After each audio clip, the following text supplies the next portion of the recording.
Hello, well, welcome back. I'm Dr. Robin Kelly. I'm investigating this whole dilemma of the 5G rollout and indeed the health effects of our existing exposure to radio frequency radiation in the light of that it's going to be ramped up somewhat.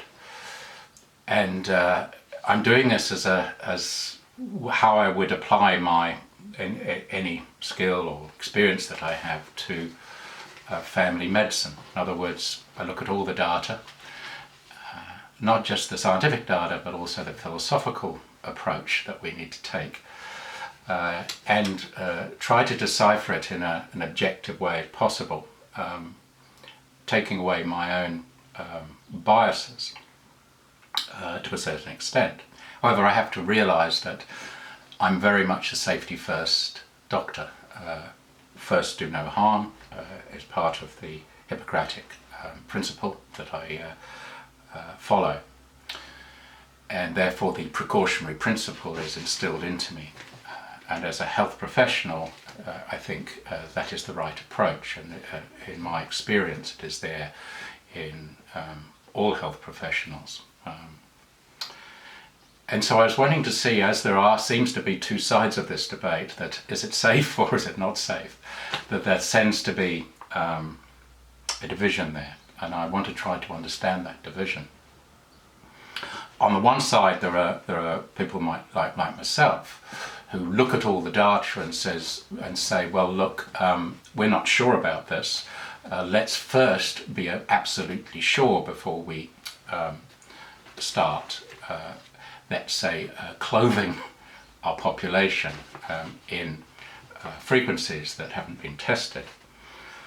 And also, what do we do about what we're finding out already about these frequencies that we've been already exposed to? Is there something that we need to be cautious about, given that we've accumulated this over the last 30 years or so? And what do we do about our children and our grandchildren and babies and pregnant mums? Do we have to be even more cautious?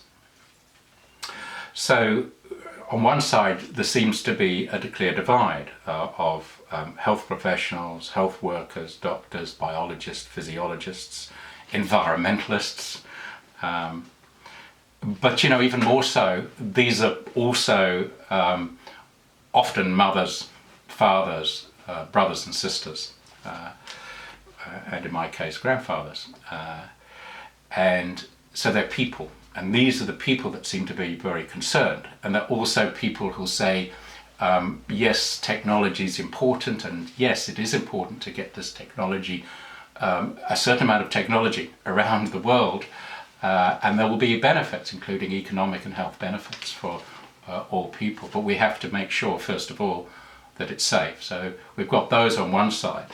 Then we've got powerful forces on the other side, and these include powerful academic sources, and it's particularly epidemiologists, university physicists, and we know mainstream media, and these people are powerful spokespeople for their science, and their statement is that they know more about how to interpret the science than anyone else. But the interesting thing is they don't have that direct responsibility for the health of people coming to see them. They do have the responsibility for the health of their families, and that's why I'm interested how they have this possible, where does this academic side of them separate from another sort of common sense approach, which I believe the rest of the population has. It isn't helped by the media, who insist on taking one side of the story and to proclaim that the other side of the story doesn't have merit. In other words, those who are being cautious are somehow naive, even paranoid, and of a certain type of person who is unreasonable and a conspiracist, if you like. And that seems to be the approach. And I think we'd have to have a look at competing interests, they say, or vested interests, or conflicts of interest as well. To me, the media are, and the technical corporations are together. The media is dependent upon them. They get a certain amount of funding and advertising, but they're going to be using this technology. And therefore, if they opt out of this technology, they'll feel they'll be left behind. So they're not an objective source. And that's a concern, but also seems to have been a trend in the media of not investigating this to the level that I'm trying to do now. Academics, similarly, universities are dependent on these companies now on a number of levels. There used to be what we call technical institutes, who have now become universities. So therefore, they're not only just dependent on the technology in their teaching programs, but also they are totally linked with the technological corporations. And that would go through to epidemiologists and to university physicists. So there are competing interests there as well. And I'd like to think that those of us who are independent and concerning about health, the only competing interest is the health of others and ourselves and the environment.